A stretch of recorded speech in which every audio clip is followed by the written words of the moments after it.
अच्छा, so moving on to oogenesis, ठीक है? अब ये देखते हैं है क्या? So the first part of oogenesis starts in the germinal epithelium.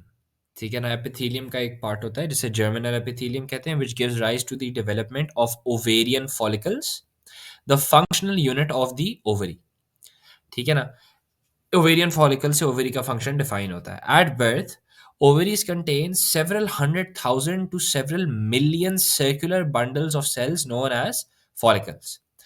अब हर follicle surrounds and supports a single oocyte, ठीक है ना, जिसे oogonia भी कहते हैं, that has the ability to mature into an ovum. So an oocyte is basically the premature form of an ovum, the female gamete.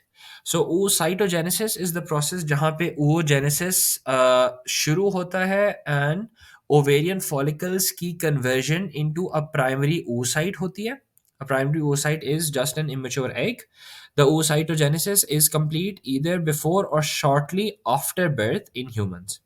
Although this process begins at a prenatal age, it stops at prophase 1. तो मतलब pre natal as में ही prophase 1 पे process रुक जाता है. Then you have ootytogenesis, जहाँ पे oocytogenesis is succeeded, और oocytogenesis के बाद जो फेज आता है उसे ootytogenesis कहते हैं.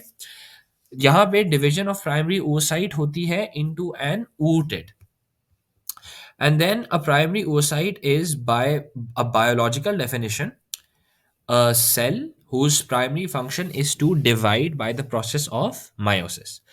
ठीक है? So far we have covered oocytogenesis and also ootytogenesis. So moving on to ovum formation, primary oocytes resume from prophase 1, क्योंकि यहाँ तक पहुँच गए थे, in every monthly cycle and divides into two cells.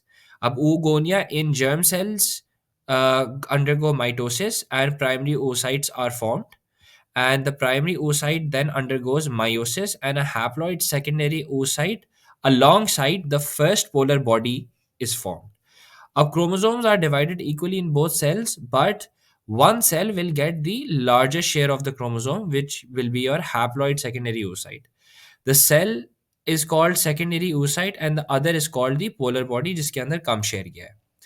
The polar body is not a functional oocyte and degenerates shortly after formation.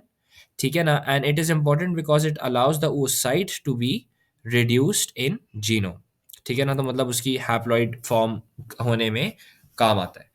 Immediately after meiosis 1, the haploid secondary oocyte initiates meiosis 2, जहाँ पे एक और polar body बनती है, and the ovum which is in a haploid state and contains as much cytoplasm as possible. And lastly we have folliculogenesis, जहाँ पे सिंक्रोनसली with ootytogenesis, ठीक है ना, मतलब ootytogenesis के साथ साथ ही follicles also start maturing during the menstrual cycle, and sometimes more than one follicles mature, releasing more than one secondary oocytes that result in fraternal twins or triplets and so on. But mostly only one follicle actually matures, normal cases को अगर देखा जाए. तो जब एक secondary oocyte release हो जाती है इन द fallopian ट्यूब, और अभी मायोसिस 2 नहीं शुरू हुआ होता, तो that is regarded as folliculogenesis.